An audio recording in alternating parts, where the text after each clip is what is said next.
hold up dollars. Yeah, one way. It always depends on the You're doing a good job. Here? Yes. Welcome to Verizon West. Probably.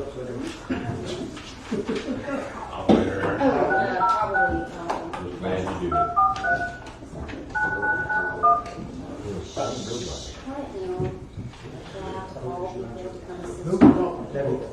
Oh, that's important.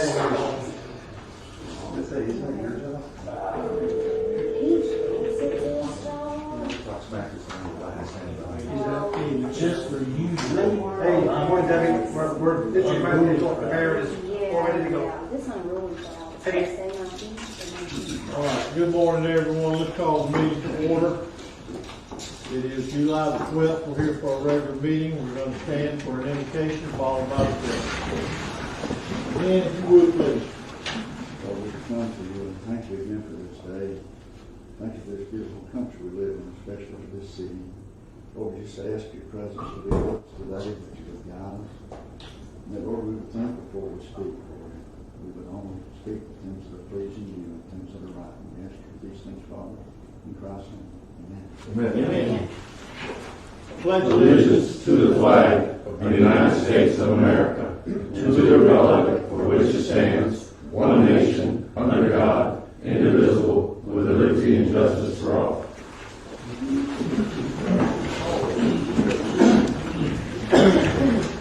Tammy, call the roll, please. Mayor Cassidy. Here. Mr. Pollock. Here. Mr. Smith. Here. Mr. Wolf. Here. Mr. Welling.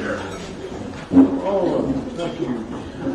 We're going to move on. As you know, we have a budget meeting after this one, whenever that is. So we're going to just move right into the citizen comments. I think everyone knows the protocol. I know that one coming to us. Somewhat. Good morning, Kimberly Show, Tourism Director, 102 Canal Parkway.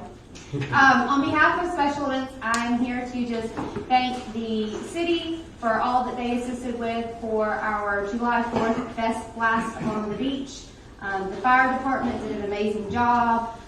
Two of our council members managed to complete the race, so fire didn't have to assist them, so that was wonderful. Both Bay County and Gulf County Sheriff's Department were wonderful assets, both on the race and then throughout the day. And then, of course, our fireworks show, it went off with a blast. So for all of those who donated to the fireworks show, Special Events greatly thanks you. Your money literally went up in flames. And we are just so excited to be able to continue that tradition. So that's all I have. Just a big thank you for everybody. All we did. All right. We had a huge crowd, and we had, again, the best fireworks show that I could see. I think so. There were some amateurs that gave them a run for their money, but you know, All right. maybe we just We prevailed again, didn't we? yeah. So thank you. Thank you, Kimberly. Thank you. Anyone else? Any other citizens' comments? All right. Moving on. Regular agenda. Bob? Welcome. Good morning, Mayor Kathy. Here to brief the city on the status of a new grant that we just received from the FWC. It's the annual grant program. The project is $120,000. The grant amount from the state is $60,000, match for $60,000 from MBRA. In front of some of you there, you'll have a handout there that has a chart on it about where the project's going. It's going to be going out the Crooked Island site on the east end of it in about 63 feet of water. It's going to be a large reef consisting of 9 super reefs, and it's 6.5 nautical miles from the canal. And then also on one of the other pages there, you'll see the reef layout, how it'll be structured out. It will be placed on lines running along the latitude and longitudes with 40-foot spacings in between each structure. So that puts them really close together. And this is what we're using, that modular concept, as an affordable option to putting down a large reef like for example, a wreck. A wreck can be very costly, but we've been experimenting with these large reefs and they've been very productive, and a lot of folks have been happy. One, they're easier to find. Usually find a lot more and bigger fish on them. with the super reefs because they're 15 feet or higher up in the water column. Start to see more amberjack and cobia, along with the red snapper. We've had a Goliath out there on almost every reef out there. And so it's all looking really good. Took FWC out diving on one of the new ones last week and saw some rainbow runners, which are only usually common to reefs that have structure that go way up in the water column. So that's going to attract more of those species like the amberjack, possibly some sailfish and other fish that usually are up in the mid-water column. More probably better king mackerel because the bait's going to be up higher up in the water column. So we've got that going on with the match there, and we should be seeing the agreement sometime in the next month or two. We still are waiting for the agreement on the NERA project that is $460,000. So if you add these two projects together, we're about $600,000 worth of rebuilding we're going to be doing this coming year. Congratulations. Awesome. Your organization continues Yep, to amaze me. And hopefully you all seen this tournament magazine. Yep. Just get passed around, it's got some information about it if you haven't seen it already. That's going to be on July 30th with the captain's party on the 29th. And it's the tournament's quite a bit different this year. It's taken on, we have a ladies and a juniors division, and along with the regular recreational and the professional division. We've got all our tournament prizes donated by sponsor, and that's a first. So that's huge, and therefore there's a lot more prizes. And we think it's going to attract a lot more people. We're anticipating possibly 200 boats this year. That's we hope to see that. We got a boat ramp in Atlanta. Okay. And, oh, by the way, the venue out there for the Golly Whopper, that new ramp facility out there, wonderful, very nice. So when we get those rainstorms that come in and try to get us, we got some protection to keep on going. There you go. All right. Any questions for Bob? We're always glad to support you. Well, we appreciate the partnership with the NVRA in the city, and your staff has done a wonderful job helping us. All right. Have a good one. Thank you, sir. Bob. Thanks, Bob. Okay.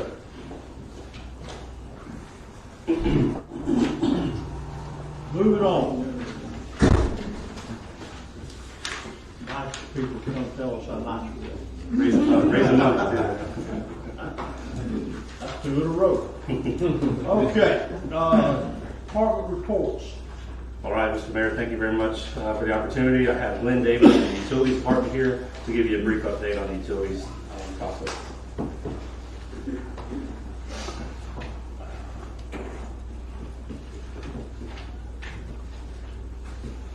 Good morning. Morning.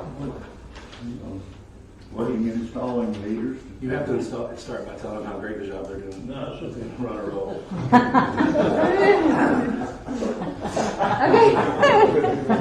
That's all right, Glenn. Calm Long day. I'll say this, you guys were successful, and I appreciate that. You can always- We'll take it. We are working on the payment meters, getting them installed, not only installing the meters, we're installing backflows. Many of these meters do not have proper backflow protection device. Working with our customer base, bring us in compliance with the cross connection control program, which run our consent order. Good news as far as disinfection byproducts, the numbers were really low.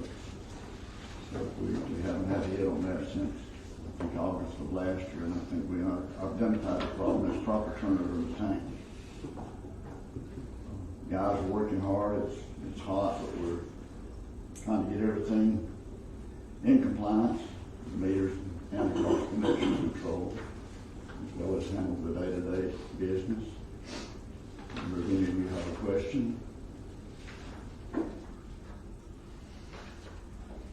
You're doing good.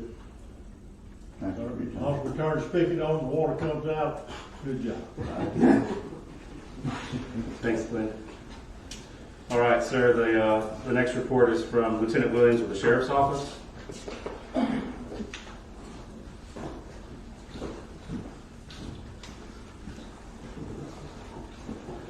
If you let her hand out. All right. Morning, gentlemen. Good morning. Y'all been doing a fine job. Little update on the activity for the last few months and everything. You know, May calls for service 179, you know, up to 263 in June. It's going to be a little bit higher than that coming July and everything else because it got busy.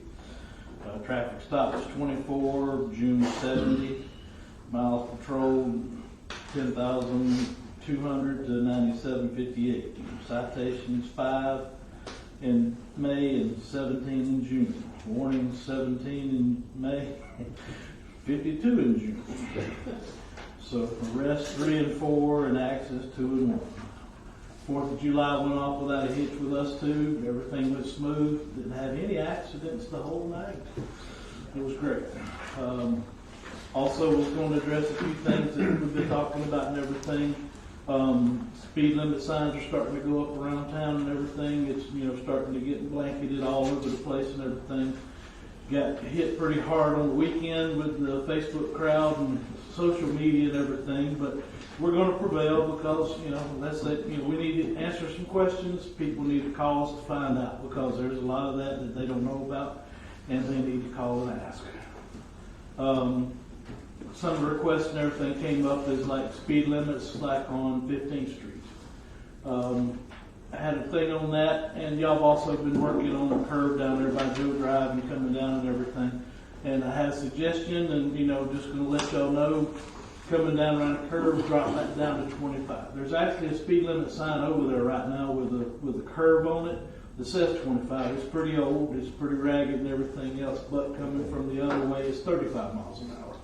But drop that section down there to 25 coming up to Highway 98 so that it slows down in that congested area all through there and everything else. And then comes back to 35, going back to Joe Drive, back towards 386 and everything. And, you know, get those signs changed out and everything, unless y'all have any other suggestions on that. Anything else, Doug? No, sir. We're addressing the low-speed vehicles, the difference between a low-speed vehicle and a golf cart pretty regularly, trying to make sure that they're all informed out there where those cars can go. And we actually have the signs in. Tommy got the signs in that'll go up that says the low-speed vehicle shares the roadway, you know, so people don't get so road raging on some of the folks that are going where they're supposed to be going on 98. Just happens to be slower than 35 miles an hour. So we're trying to just make awareness is our goal. Yeah, and if anybody's listening has any questions on low speed vehicles, please do not be afraid to call. We take calls 24 hours a day, 7 days a week. We can answer most anything that comes up. And a low speed vehicle is not the same as a golf cart. You see a tag on it, it's usually a clip. Thank you, Marty. Anybody got any questions? Any questions? Marty, just on these statistics, these are great. I mean, it really shows that June of 22 things have picked up. And I think golf carts, if you look at social media, there seems a lot going on there. So if we give it some attention, we'll probably get a handle on it. We've been on it. We're going to stay on it and everything. We do not turn a blind eye to any golf carts. And if they're in violation, we do a lot of warnings. Like I said, the warning citations are still way up there. And we keep a record on them so we know who they are. Do we post these statistics anywhere for the citizens? Or is that just They come in here to the city and that's it. all right? Thank you. Appreciate it. That's all for staff report, sir.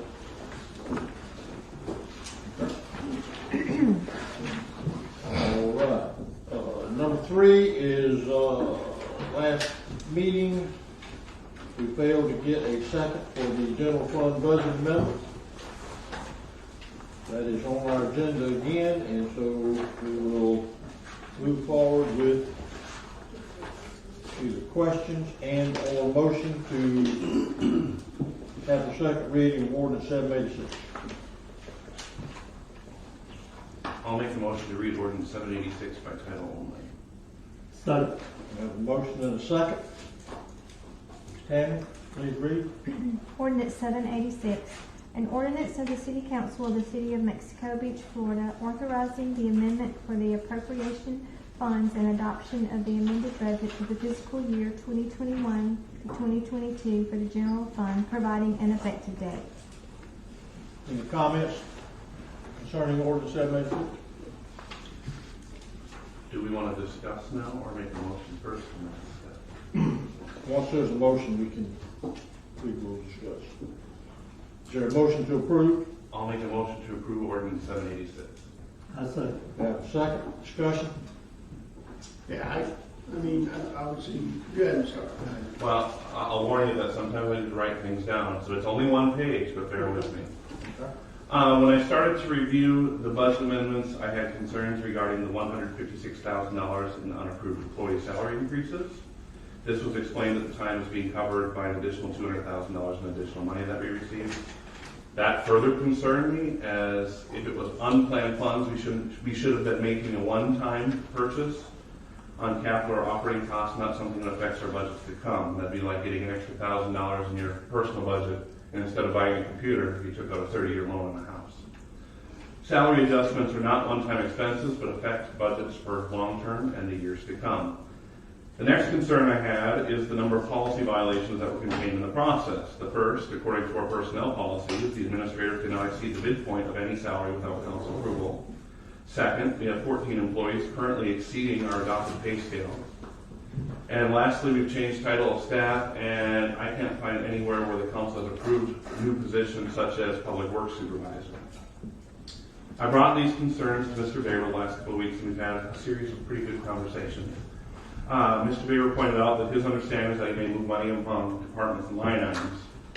We further looked at, even though personnel costs have significantly increased, the operating costs such as professional services are actually lower, as we now are doing more things in-house, for a net decrease over personnel and operating of $33,000. This is something I previously did not look at as I got bogged down in the details on the personnel side.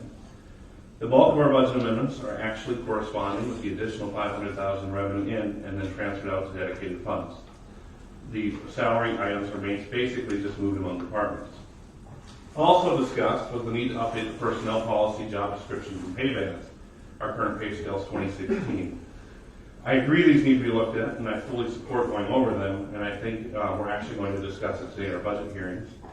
I just wish these would have been done first before raises were given, as then we would not be violating our policies, but it's too late to go back on our staff at this point. Mr. Baber emphasized with me that these are one-time changes and not more coming down the road. It's important we remember that. This is one time. And the last thing explained to me was that when Mr. Baber was hired, he was told to do whatever it took to maintain staff and keep them. These are the actions that he took to comply with that request from the council during his hiring process and bring us into a more competitive wage field to maintain quality of life. Our employees are fantastic, and I want them to be sure to understand that this isn't a jab at them in any way. If any of the three members of the council that were here during the hiring process can confirm that indeed there was the direction to maintain staff, and we truly plan to fix these personnel policies, I'm prepared to vote yes and move forward with the budget.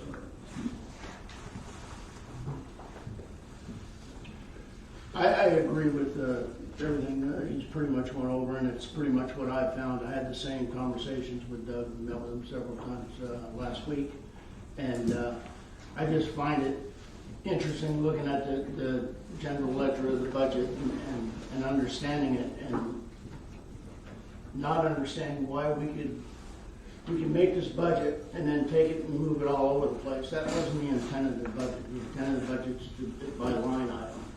And it's revenue and expenses, and that's it. It's plus and minus. So I would like to also hear an explanation from the city manager of what we're going to do. I'm prepared to say yes also on the amendment, but I'd like to hear from Doug as far as what have we learned and what have we corrected going forward. Can I go ahead? Sure. So I appreciate both of those comments. Thank you very much. They were all right on point. I did come in with the direction that the staff had been neglected for many years, and we were in danger of losing some, and we were already 5 people down, including the director of utilities. We had nobody on staff to sign off on our water situation daily, which is required 6 days a week. So I did make those moves in accordance with the money that we had in the existing budget. We also added a position within the existing budget as an amendment this year, and those funds were also covered within the existing budget. Any increases to salaries for you guys approved for yourselves, as well as myself, as well as the city clerk, are included in the existing budget. No money from this money that we've taken in that we're doing amendments for are going to cover those costs. I'm actually returning money out of the original 3.498, $29,000 I think is the number I'm projecting at the end of the fiscal year to give back to the reserves, to go into the fund balance. So just with that being said, the other line item that you brought up, sir, was about the amendments. That is my fault, primarily because we were moving at a rapid pace. So when we received the ARPA money, we brought it in a resolution to accept it. We should have immediately done a ordinance with 2 readings to add that money to the budget immediately, so that it didn't come down to the bottom line and hit you in the face in June that it's $500,000. I'll make every effort going forward. I kept thinking we get through the audit, I could do it. It just kept getting kicked down the road, and that's on me, and I take full blame for that. However, it is during the fiscal year. We did not break any rules by doing that. It just piled up on everybody at one time. So I'll do a better job at that going forward as we receive money to immediately recognize it into the balances. So therefore, it's put aside in the designated funds or wherever you guys deem it needs to go at that given time. So I think that'll clear a lot of things up so it doesn't pile up on you. So that's on me, as well as the increases and things that I did to make sure that we maintain the staff, which we have. We have an excellent team. We are been fully staffed ever since mid-October, November. Drivers for the trash trucks. We do have one vacancy now. A guy actually sold everything, moved to North Carolina. Can't help that. So we are doing a great job with our team, and I just can't be more proud of the things we're getting done. I mean, everything from the sanitation department on Wednesdays is now, instead of taking that day off, some of them took that day off and worked 4 10s. They're working 5 8s, and on Wednesdays they take the entire day to do cleanup of general maintenance and parks and recreation and streets, pouring concrete, doing whatever they're doing, whatever they're asked to do, without blinking an eye. So with that, I say thank you. I do take onus for what these 2 gentlemen just represented, and if there's any kind of further conversation, I'll be free to answer anything. Anybody else? Okay. We good? Okay. We have a motion and a second. Any further discussion? Call the roll, please. Mayor Kathy, Yes.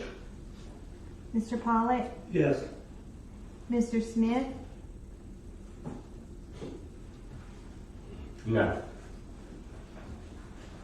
Mr. Wolf, Yes. Mr. Welly. Yes. Before we leave that, I'm going to comment now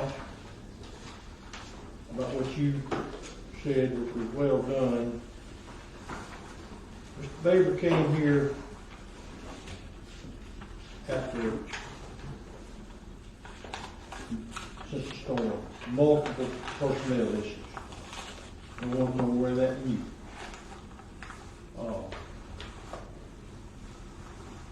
To say that he was implied that he was free rein is simply incorrect. That's not the term you use. What he was, he walked into a bad situation in terms of what he had to work with and the numbers that he had to deal with and try to keep people coming to work because we were losing people to outside agencies. So, we've all sat here for 4 years. I'm being one of the first to say it has been a difficult money management situation because of personnel changeovers, but more importantly, no reconciliation of money. And you are also aware of that. So, I only say that, not so much in defense, but sometimes when the cart's in the ditch, you got to get it out. And it always looks bad when you're in a public eye as if someone wants to interpret that you did it wrong. But I think we've done remarkably well to keep the wheels on the cart and keep the people that we have, and we'll get the dots on the right I's and cross the right T's as we move forward, starting with this budget session. Okay. Number 4, restroom funded FEMA funded restrooms. All right, I do have staff available to discuss this, Mr. Mayor. David from Dewberry's here. We've got some design updates as well as moving forward. Ryan's here to discuss any relationship to FEMA funding if you need it as well from Atkins.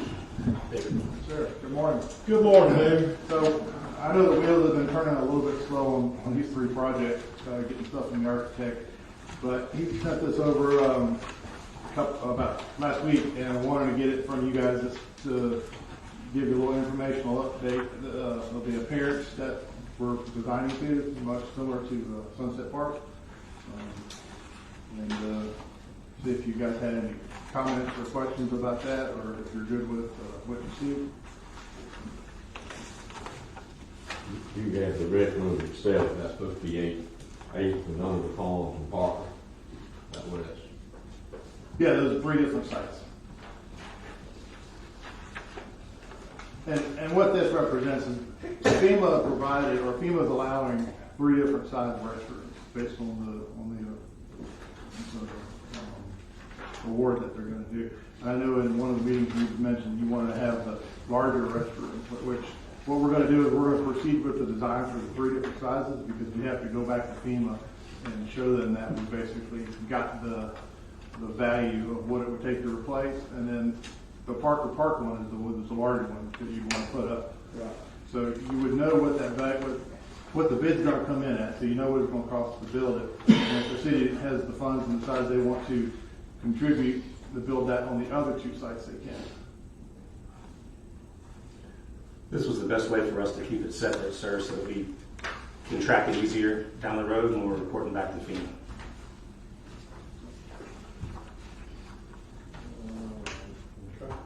To me, the ones you got at 7th Street is really 8th Street, I think, don't it? It's been, the way it's been named, 7th Street. It's not Street. It's beach, That's going to be the beachside parking most, lot, yeah. that's going to be the most used one because it's right there at the beach. Right. I mean, I know we had the festivities at the Parker Park and I, at my park, but that restroom right there to me needs to be the big one because it'll be used more to me than the one at my park, and then you got the park, the one at Parker Park, see, is a big. It's got the two, like the lady requested, the two. Three, two. Yeah, it's and I like that, and to me, the one at 7th Street needs to be that way. Because it'd be used, all the beach people will be using that one. Right. And that's the option the city has. They can. We can't submit the Parker Park drawing for the 7th Street Park. Well, at the end of the day, we're going to have to go back to FEMA and justify the process. And if we go back, Ryan can probably speak, but if we go back with a larger than what was there, then that might throw some flags with that. So with this process, we can go back and we can tell them. How do they know what was there? But That was from the inspections. When They knew did it reports. was 1 and 1? Yeah, I mean, that's what they wrote into the. They just knew what size the building was. Yeah, I mean, I would say this, when they went and did their inspections back in the day, they knew what the damage was, they wrote it down, that's what they wrote to the DDD. They didn't write that down, it wasn't there. But, So, I mean, I'm just asking. right. To me, I like to submit what we want. Right. If we think we're gonna throw a flag up at this point, or how many flags have we thrown up to this? Why are we worried about that? It's an unconventional process for sure, but as I think Derek said, this will keep the city at the end of the day when they have to go back for the FEMA reimbursement. It's going to help them along the way. Well, then my question is, are they gonna look at this and say this is more than what you got, or are they gonna look at square footage of a building?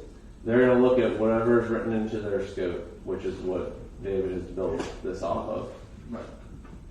So they're gonna say, did you do what was in the scope? Because that's all we're giving you guys right now. And so if you guys are talking about. So this is the scope. What you have drawn is the scope. I think that's what he's trying to say is that he's drawn exactly to the scope in all of those. And if you guys You're want. saying we're gonna get a bid, we're gonna get that money, and if it takes $10,000 more to build the other one, the city come up with $10,000. That's up to you guys. Yes, sir. We'll bring that back to you at that time, but we have to bid it as 3 different options, and so that way you know exactly how much the difference is between the two. Do we have any idea how much more it would cost? I don't have the material list yet from the architect. Once we get that, we can probably ballpark it, but in today's market, some of the bids we've recently gotten are just astronomical compared to what we expected. So do we like the design, which is, so the same sort of layout you would at Sunset Park as far as That was the direction to those folks is. That was the I just like the 2 in the 1 would be larger. Yeah, well, I totally agree. The 7th Street Park needs to be equal to this one. And I was looking at the That's fine. I don't know. Well, that's what we got. Yeah, I looked at that, it wasn't that much, but it was another. Okay. So what are we trying to do today? Help me, I'm sorry. As informational, we're just gonna let you know this is kind of. Okay, we're not looking for a approval, comments, questions. Unless you got some things you want to change, you don't like the way it looks, too much of Sunset Park or something like that. Our plan is to move forward. Yeah. No, I think the design has been something we've all agreed to, that's a nice look. Just the size, we gotta deal with, like you said, the 7th Street and Park for sure. All right. So we got this. Any questions? Anybody have anything? Is that all, Dave? Or is that all done for that? All right, now you say you're moving forward. Tell. So we're gonna go ahead and I'll have him finish up the design and prepare the bid document. Okay. Thank you, sir. David also has the next item coming up on the agenda, sir. Okay. Yes. Complex, the municipal complex, all right. I'll start with a little bit, sir. So the process for the municipal complex back in August of 2021 was the larger, grandiose. If you had your best design in the world, that's what you would get. So you would see that one as original design. The layout was submitted to FEMA at that time, and since then we know that they came back with a far less scope of money, and so we started to think of ways that we could still build the complex, but do it in a way that was a little more compact, that saved us on infrastructure, which is one of the bigger parts of this build. So David could explain the task order. We do have approval to build it, to move it to that site. They are actually, and Ryan may need to clarify, but they are going to send this to environmental so they can survey the site and figure out where everything's going to be and make sure it fits their approval process. And it'll run in parallel with the FEMA reimbursement money so that we're not waiting on the money, then we start this process and we kick it down the road another 6 months. So we're trying to do things in parallel. Wait a minute. We have approval to move to that site. That's what you just said. They haven't told us how much they're, go ahead. Yeah, so I mean, the gist is this, like, they're giving us money for the police fire station at some level, right? They sent us that determination memo where they said, we want to give you guys $3.3 million. We always have the option to do what's called an alternate project or an improved project, where we can take whatever that money is, it gets capped, and then we can do a different type of project. They said, if you guys want to move that and do it as a capped project, we have no problem with that. We've got that. We're obviously still trying to hash out the dollar figure. You guys disagree with what that $3.3 million is that we've given you. But we have the option to do a relocation that way, no matter what. We're not to put any shovels in the grounds. This is more of the infrastructure and the task order, which David will do for overall site plan work, which is money has been approved. And so what this process is about is FEMA saying, if you guys are sure you're going to move that site no matter what, one thing that we can do that's a process that normally takes place further down the road is we can, if you guys give us a site design, we can get this thing into the environmental review and they can start looking at it so that we don't end up in this lengthy process that gets tacked on at the end where they have to do environmental review. We can kind of start that process right now. So that's their advice to us is if you guys are moving, if you guys are definitely relocating it, it would behoove you to get us what that site design is going to look like so that we can push it into our environmental queue and we can get ahead on that process before. But that doesn't compute to more money. That doesn't not compute to more money. That's the other parallel process that Doug is talking about that we have to go through no matter what. Okay.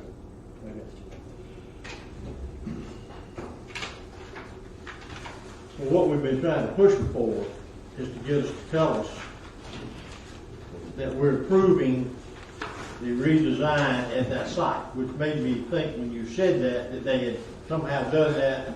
No, sir. And y'all were gonna pull a rabbit out of your hat today and make it sound great. I wish I was, sir. I would have fireworks for that. Yeah, I wish I would have.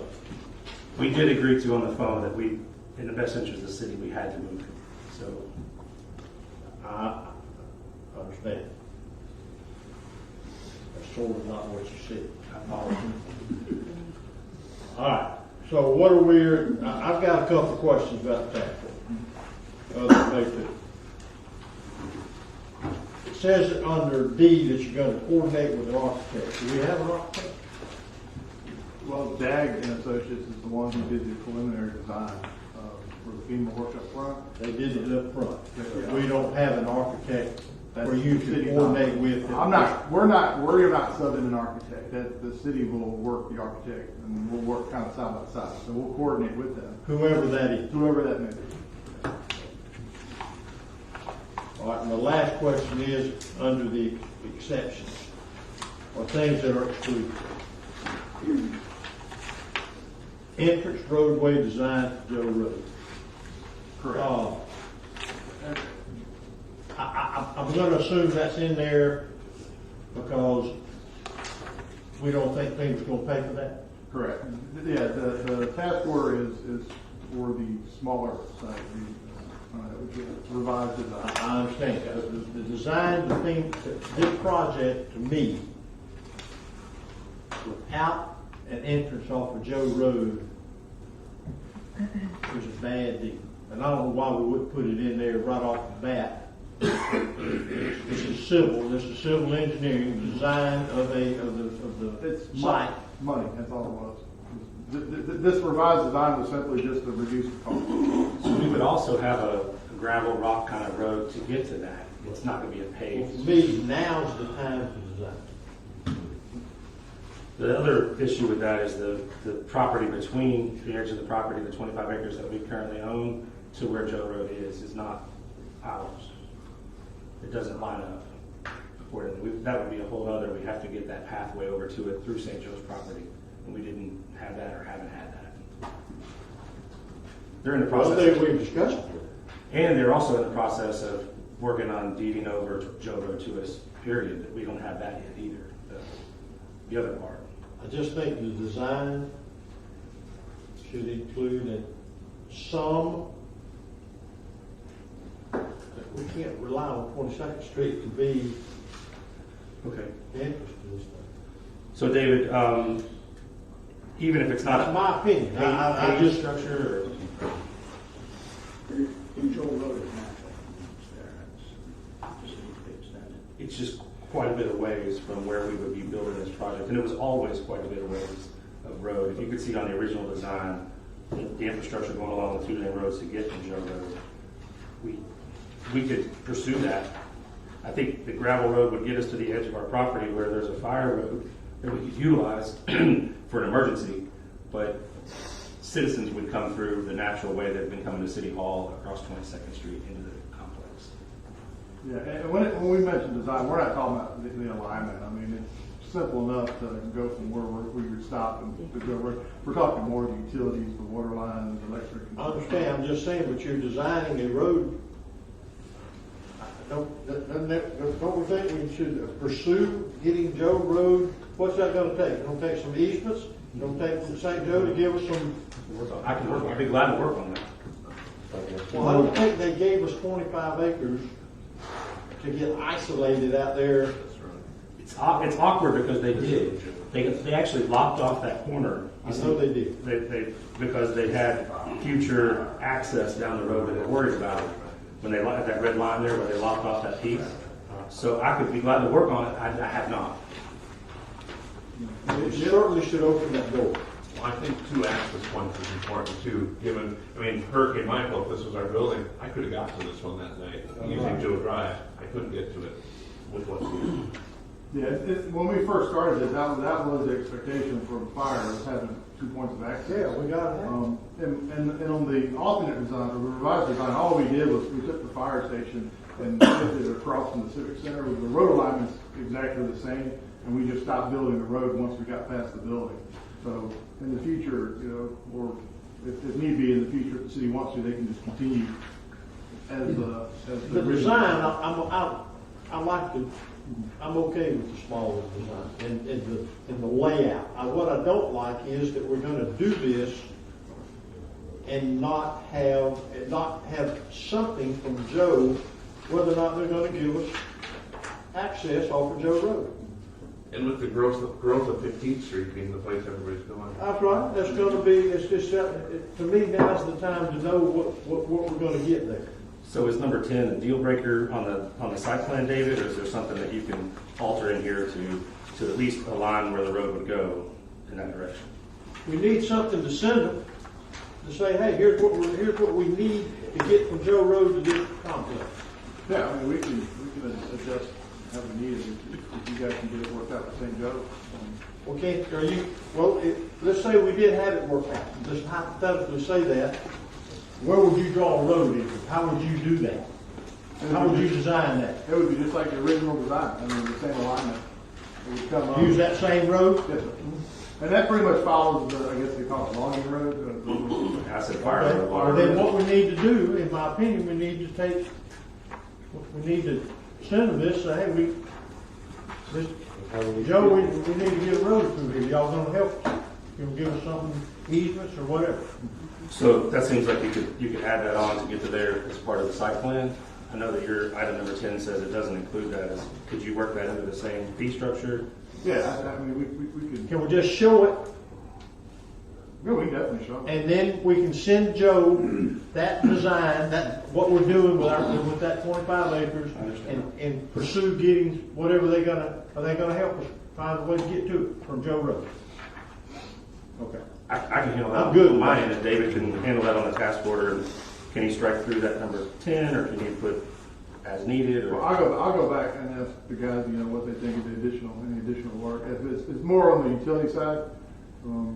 Are we talking about utilities coming down that road at this time, or are we just talking about access road? I think we're just talking about access road. Because we don't have that fire road survey, so I can't tell you if there's a wetland or not. Our survey was in the 25 acres that St. Joe granted to the city. So we would have to go back out and resurvey. But here's what I think, based on my experience dealing with St. Joe. Send them a picture of what you want to do. And once you do that, they will respond back. If you just write it in a paragraph, descriptive, they're going to say, what you talking about? We're not sure. It'll just bog down. But if you can find out, I agree, you're going to have to know, is that road, is it something we can actually do? Yeah, so the first step would be from here back to St. Joe, see if it's something we need to pursue or not. So the first thing to do is show the road on there in the design. Well, I'll expand the view. We'll show it. So we'll make the picture bigger that includes that road. Okay, that's what we need to do. So our goal is... Other questions for David? I don't have one for David, but I have one for us. I know this is FEMA money. I know it's $226,000 that we're going to spend for this information and design. But if we get only the 3.3, are we ready to move forward? No. Can't do So we're going to spend, I know it's FEMA money, but we're going to spend 226 then. This is a, how would you say, that question's been asked at least 50 times in phone calls with FEMA about why are we moving forward. Our interpretation of that is, help me Ryan, don't let me fall off a cliff here, but our interpretation of all these conversations are that they're gradually leaning our way and they have approved us going ahead, as he just said, with the site plan to present to them so that they can do more Yeah. leading our way. I don't know a better way to say that. So they're asking us to spend the 226, basically. Well, but they're gonna pay us. They're paying. They're gonna pay us. They're gonna pay us to do it. And we have a separate project for the A&E costs that's already been obligated to us, that once it's obligated, that means that's ours.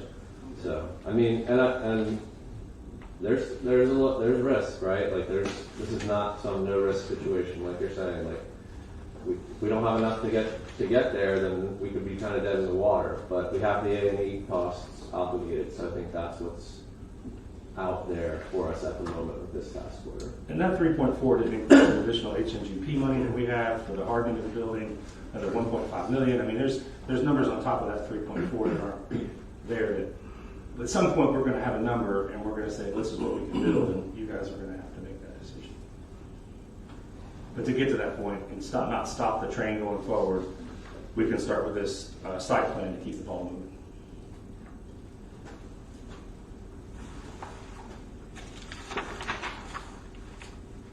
With the roads or without the road? I mean, that's what we're going to do, check on St. Joe first, what you think we should do, or, and then go forward, or should we? Here's been the thought process for almost 2 years. We're gonna move, we're not going back to 14th Street. Yeah. So, we're gonna juggle as many balls as we can. We're gonna shake our hat when people walk by. We're gonna do whatever we gotta do to find a way through, and there are other monies. There are other pots of money to tap into. It's just the process to get them right now is unclear.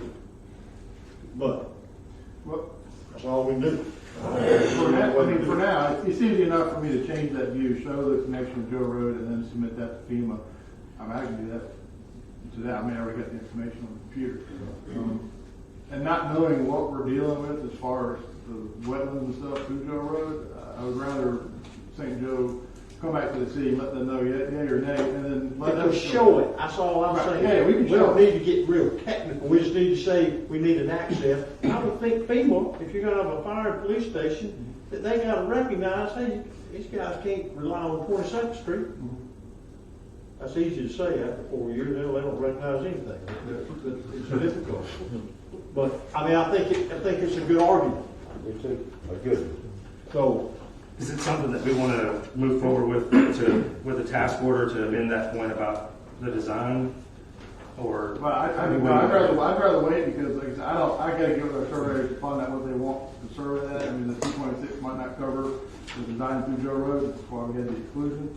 But if we're gonna add that, let me go back and find out what they need. all right, go back, find out what they need so we can show it. And if, well, I can show, like I said, in the meantime, I can send something to Ryan and Doug right now that shows it for nothing. I can start working with Joe. That's easy. Then we can send it to Joe. We can, and I think we'll I can write a letter and get on that I think we'll next show it when we send the thing to FEMA. I got you. We can handle that, so we can just table this and bring it back at a later date. I don't need to table it. I just want to show but David wants to find out about the numbers. commercial thing. So probably the best thing to do is table it and bring it back. Is everybody fine, okay with that? No problem? All right, we're gonna table that. Let the record show we tabled it, no opposition. All right. Number 6, Clint, that's you. Yes. As you guys are aware, we are in a dispute with the JDA with regards to the mutual aid agreement that was signed less than a week after the hurricane hit Mexico Beach.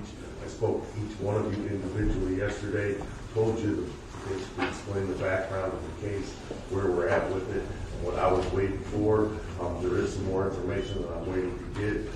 Therefore, I'm not going to ask anybody to make a decision today, but we will need to make a decision at our next meeting. I will be calling each one of you again to discuss it, obviously, before that meeting. And in the meantime, if I get any new information, I will call each of you. And if any of you have any questions during that time frame, please feel free to call me and ask.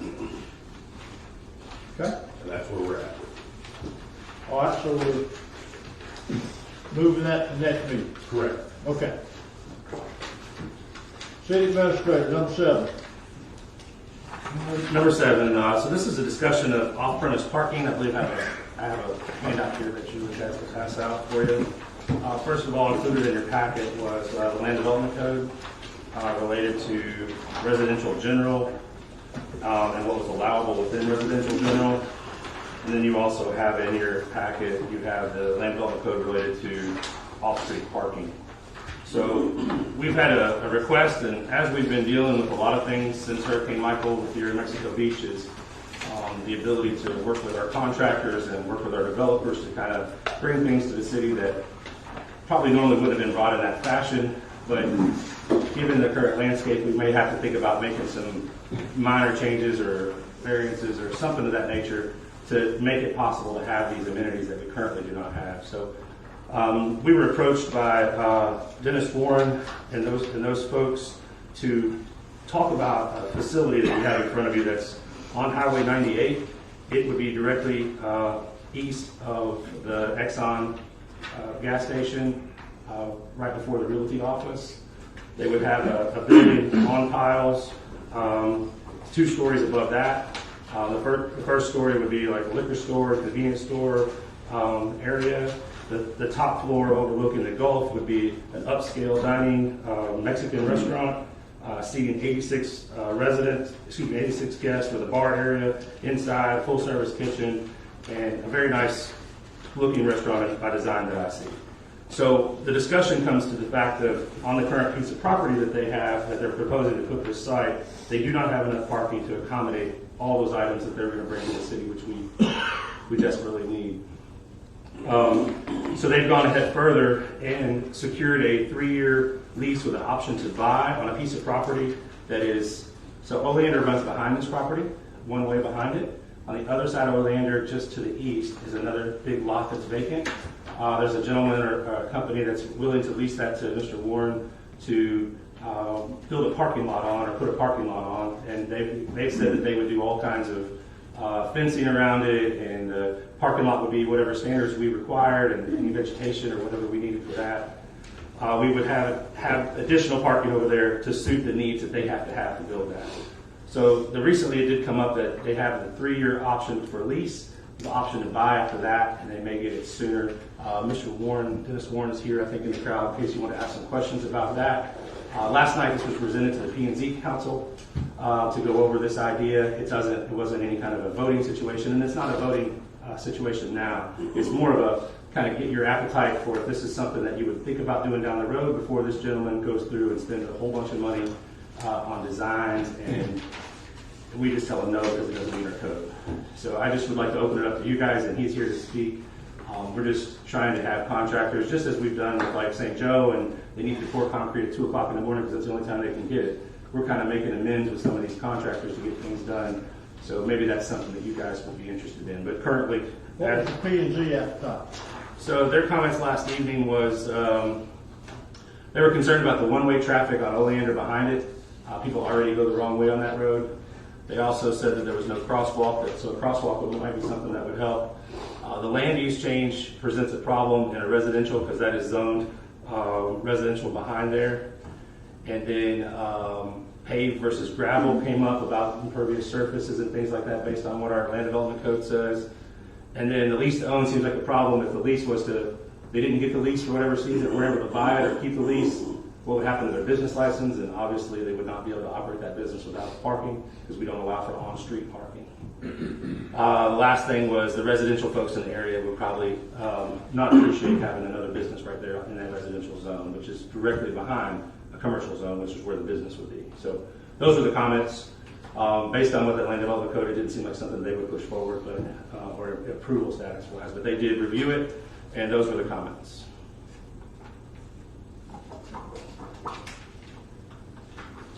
Okay.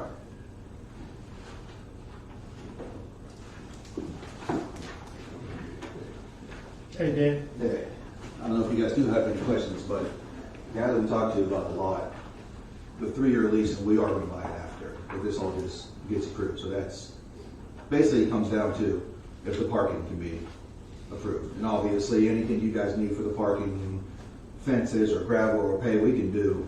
And I'm pretty sure y'all know my dad's a contractor, so as far as the building stuff, we can do all that. That's no problem. We just want to see if this is something that we get approved before we start to move ahead on it. So like I said, it's a pretty good little penny. Just the store and everything, that's on commercial property? That's on commercial. And the parking you're suggesting is a residential? It's residential. It was, but overflow parking for 2 cans at one time. No, sir. This is if you are looking at that, like behind the gas station is to the right. I think the one you're thinking of is the left hand side that slopes down. Yeah. That's theirs, but it's on that same street. It's between Forgotten Coast and First. I have a map over there. I could point it out if you like. Yeah, this is. Yeah. I thought it was on the 8th Street. No, this is between the Gas station and the. I forgot. Forgotten Cove. And the parking's gonna be on No, the parking is almost directly behind us. If you go behind maybe, what, 30 feet to the right, there's the other lot. One lot. It's not straight back, it's just to the One east. lot to the road. Does the lot go from Orlando after Portland? Goes right to it. Yeah. Yeah, goes right to it. So you have to, I guess, access would be through Oleander? Yeah. Get on into the parking lot, and that's a one-way street? That would be the easiest. I think there's a street on the other side too, though. Yeah, So, you should have to go down the street to come up to the yeah, park. if we needed to do that, to go around, we can, if that's a better flow of traffic, instead of using all the under. That's Florida. Florida, is that Florida? The next street? Florida, excuse me. I'm sure people are still gonna drive the wrong way in Orlando. I can't do nothing about that.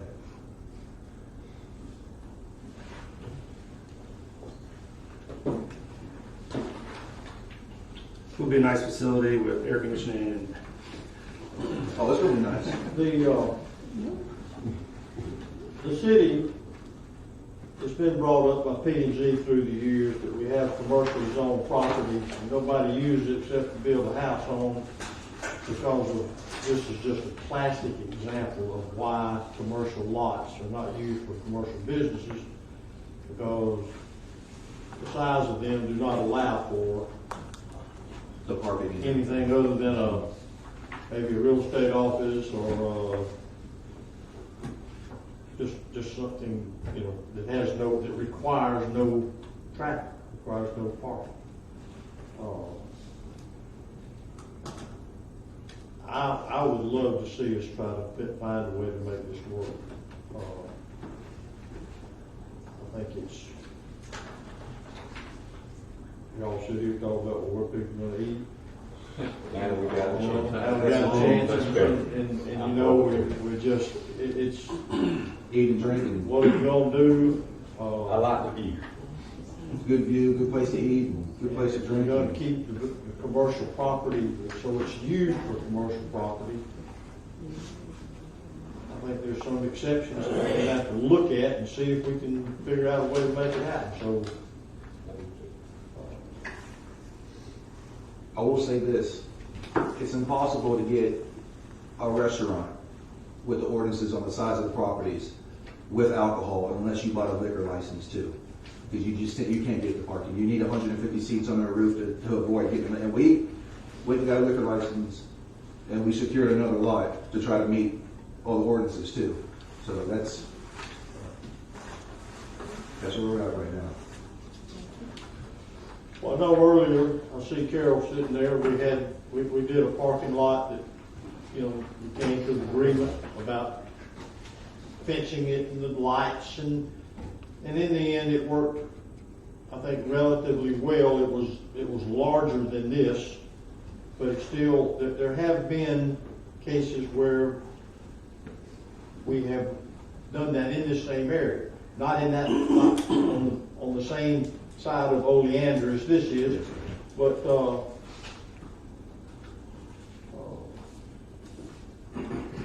I vaguely remember something before Ocean View this stuff too. Is there something? yeah, there was a parking lot there. And we approved it as off-premise parking. And I don't think that zoning was correct either at the time. At the time, it was not. We kind of, so. My appetite says I'd like to see us make it work. I know there's some formalities that go with that, but this is sort of an appetite type meeting, I guess you could say. Mexican. Yeah. But everything else, the parking, if he does get the additional parking in the bathroom, everything else is sort of goes with the flow. If we can just Well, this satisfies the parking requirements for what he's wanting. We hit the mark on the part. Actually, there'll be a few more. I think it's a two more the way I was We hit the read it mark. or looked at it. So In long range, the parking will be screened and all that, like everywhere else, so. Yeah. I'm with you. We need business. Staff will be the next problem, that's a whole other. I'll try. I worry about that for about 20 now, years. I don't want us to be too overjoyed here because there'll be some I don't know who lives. I don't know those owners or anything. And if it's done properly, that may be meaning fenced and screened and landscape or, You can do whatever you to meet require. I understand. I'm just saying that the appetite seems to be that we favor a business that is one lot removed. Any more to be said? I thought your dad was a boxer. I didn't know he was a contractor. Yeah. That's just the front, so people. I'm bowling. This guy knows too, look how tall he is. So you, I just saw him back with his hat pulled down, like he's incognito or something. So you went well to work as a resident. All right, what else, Doug, do we need? Excuse me? I didn't know you were talking. We were listening. Yes, we are. We're going to work with. We're talking about a fence, maybe where the drive goes in and out, so you're gonna work with us. Whatever y'all need to get it done. Okay. Whatever. I'm finished out. So we look right there, I should lay you right there, the other side of the parking lot right there. Yeah. Would you take citizen comments at this time? Well, remember, It's it's not we can have anybody here, and that's why I said what I said earlier about when if we submit everything, we can do it now, we can do it again then. So, sure, you got, I'll let, I mean, you got a comment? The lady that lives right beside I came in halfway through this, so this is gonna be a convenience store. No, ma'am, it's going to be like a package liquor store and then a restaurant. And it's just right there. Again, you're just intruding back into a residential neighborhood. We went through this years ago. That's why I prefaced it. Yeah. I'm totally against it. Yeah. And I'm sure all the neighbors will be too if they find out.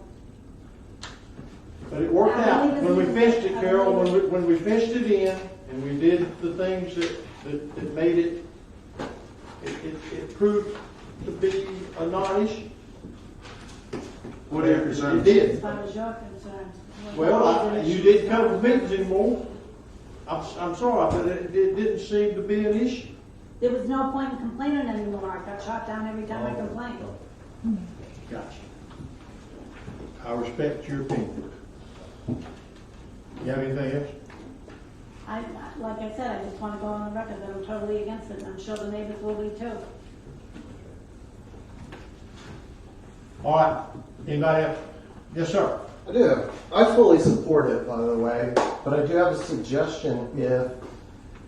If y'all choose not to allow them to develop their own lot for parking, would the city consider putting a high-rise parking structure there and making it a profit center for the city? No. We don't have one. We don't, and you know the only reason is we're one of the few cities that are developing that really has no long-term parking. As more influx of tourism and guests want to go visit restaurants and so on, it's really tough to find parking, and I think that's just going to get worse. So if we did have a parking structure that could be a profit center, that would benefit everybody in the community. That's right. We've had that conversation multiple times. I think we all can agree on too. Vacationers coming down here, you know, obviously I grew up on the Cape in this area, you grew up surfing here, you know, I've been here before. That's what we rely on. So they're going to need places to go. I mean, you all already know this. Come down to the beach, you want to go to the beach, you want to eat, you want to drink. That's the three things you want to do. So fish too. Yeah. Just luckily we're right across the street from the beach. So. Yes, ma'am. I have a question on the traffic flow. Yes, ma'am. It seems that you cannot enter from 98. No, you can't. So the traffic would have to go onto 7th Street and down Oleander into that. Is that correct? Is that what I'm understanding? Either that way, what's the street before? There's still parking off of 98. You come off 98, there's parking there. The overflow parking is back on the back side off of Oleander. He's the architect of it, so. So all of the traffic for the convenience store and the liquor store, plus the restaurant, would have to come not on 98 into it, but in through the residential section on Oleander? 12 spaces up front for parking up front. Then you have more in the back. Hey, we are on pilings though, so we could possibly have it where they can drive through underneath. Absolutely. From 98. But we've already had experience with the liquor store and a convenience store in a residential neighborhood where it is now on 5th Street and the enormous problems that that's caused.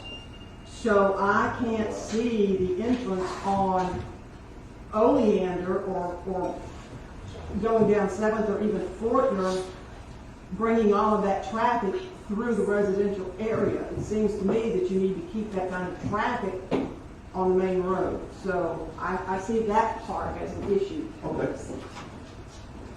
Okay, anybody else? I always remember, this is a hypothetical. You asked our appetite, and I think you received it, and I think that was the purpose of the meeting. So there will be ample time through the process for those who, again, choose to speak or have concerns to do that. All right. Okay? I got one too. Go ahead. Go ahead. Can you give you a time limit? I got one. To get it done? Yeah, I mean, 2 years. Oh, no, not that long. March 1st. If we get it approved, everything works out right. I hear you, man. You my man. Yeah, we're ready to go out. We're ready to go for it. So we'll start this through the development order process. Yeah, and then we'll come back to I know, I was going to say, the process, this is not any type of formal process. Thank you. All right, Dave. All right, project list. Project list, yes, sir. All right, so going down the project list, you notice it's starting to get shorter of the major projects as we start to check those off of our list. The first one, the 8th Street bathrooms, is on the agenda today. We discussed what we're going to plan for that. The 15th Street bridge repairs is in progress. We're working with the contractor on the guardrails and so forth. The boat ramp expansion, we're waiting on the grant to be awarded probably in September timeframe. Everything's been turned into them, so we're waiting to hear back. The bypass pumps, we hit a snag this week. We did a bid. The approved dollar figure was approximately $225,000 that we had to do those 3 bypass pumps that was given to us, and that was 75-25. Yeah. So that was 75% of them, 25% of us, right? The bids came in. We got 2 bids, which was nice to have options. The first bid was $850,000, and the second bid was $550,000. So this project is not feasible in the way that we bid it. So we're going to look at some alternative options or wait until the market kind of either settles or something and bring it back. So at this time, unless you guys say we'll throw in the other $300,000, it's just not feasible. So I think that you allow us to kind of take some time and either rebid or figure out what we can do in-house versus the pricing, or if we were just allowed to use that $225 to purchase the diesel pumps separately. So we're going to continue to work on that project. So I'll get some more information back to you, Zach. It wasn't possible. The citywide stormwater repairs, you had an update on my report that went out last Friday that talks about how they've been blowing out the drains with the vac truck. They've been opening up a lot of the waterways. We had some good response the last couple of storm surges that came through. The water is coming off quite well compared to what we had. The people have been quite generous with us with some of the pipes that were, I guess either FEMA didn't see at the time or something. They went ahead and took care of those on the way because they were full, maybe even through the last 3 years or however it was. But they've been working with us quite well. So Tommy and his team have been working them in Dewberry, going through some of those processes. The next phase would be starting some of the ditch digging, which is going to be where we start talking to some of the residents about it's coming through your right of way. So we're working on that process. The citywide street paving is going to come off this list. It'll be altered a little bit. We're working on some striping. We've got one quote. We've had a lot of trouble getting a second or third quote for city striping, and this would be one that we would pay for up front and look for reimbursement from FEMA as well, because it wasn't written into the original quote for the paving process. It was only paving, not paving and striping. So we're working on. Tell me what you're talking about. Well, stop bars some places didn't get put back on. Some of the, like 15th Street, we were looking to pave, stripe 15th Street because it got worn down pretty bad. Some of the money that we would look for to put back into the city to show the striping. So some of those, like 8th Street, should have at least start with some kind of stripe down the middle, so you know that it's two-way traffic. So some of those things. So we're just working through the bid process with them, through the one that we have, and then to figure out what we could do next. So I'm working on that to bring back as an option for you guys. That'll be something that'll come for you for approval.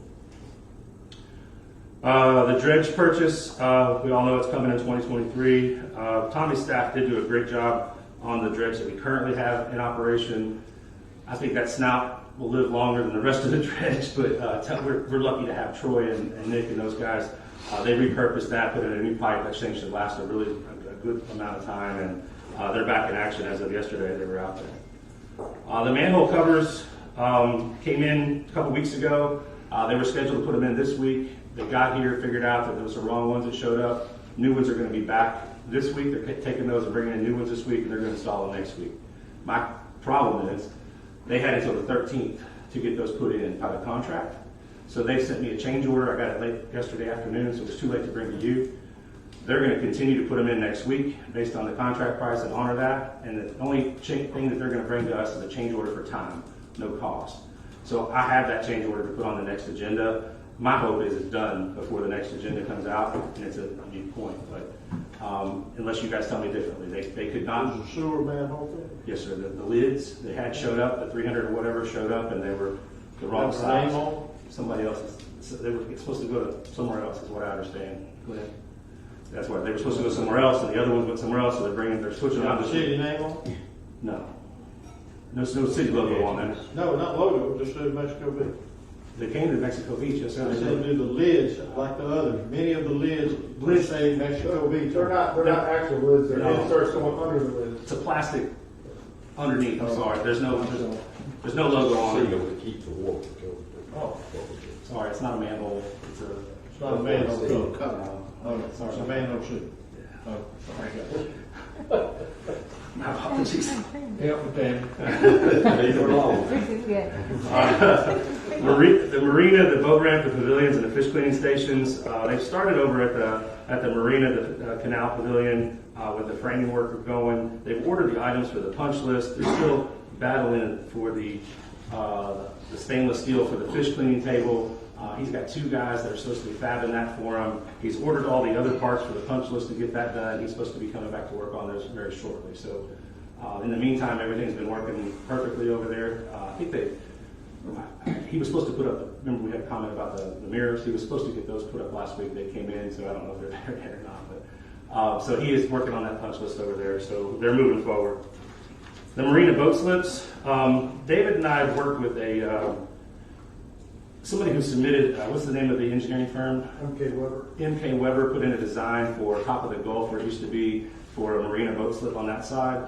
We're working with them to use their plans because it's exactly what we had talked about at the council, about five lifts and covers. It'd be nice to match what they're doing on the other side. We're trying to figure out cost-wise, and they're working with Dewberry how to utilize that design so that we can figure out how we were going to do it. So that's still moving. It hasn't stopped. It'll be right back to you for more information. So I'm working on that.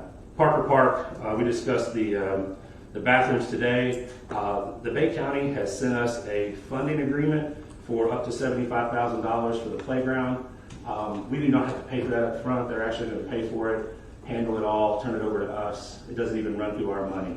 but we'll manage the installation for when it's ready to go in. So at some point, I'll put that on agenda item to accept that funding agreement, and then we can decide at a later point when we want to put that in based on the other construction. So I'll bring that back to you guys for more review. The Park Waterway, as you know, Sweetwater is still working on the proposal to bring back. They've gotten their trip studies, so I expect that to come back to us soon with some options. They were successful in including filling into the front of that in with their current permits that they already have with the Army Corps and those folks, so they could put that in at the same time. So they're going to bring that back to you guys for further consideration. The pier, FEMA's still reviewing it by EXP, so we're waiting on some information for that one to hear back, but EDI is working on that. Police, fire, and municipal complex, the task order is on the agenda for the site plan. We'll come back with more information as discussed today. The street lights, so Duke Energy has submitted a plan to us the week before last, and where all the lights were going to be, because they've been putting them in as we've been going. The final 19 lights or so have been ordered. They'll be set up, be scheduled to be put in, and we'll be able to check that one off our list pretty soon. Sunset Park, the final punch list was submitted to be completed by Bonnevik, and the ribbon cutting was amazing last week, and first class operation right there, and we were proud to have that with all the news coverage and stuff that we got from that, so it was an excellent event. The Surge Gate, Ryan is actually halfway, probably approximately through wording the RFQ, so the request for qualifications for an engineer to design that project. That was fully funded. Under the Palms Park was on the agenda today. Hopefully we can continue to move forward with that project and get some action over there.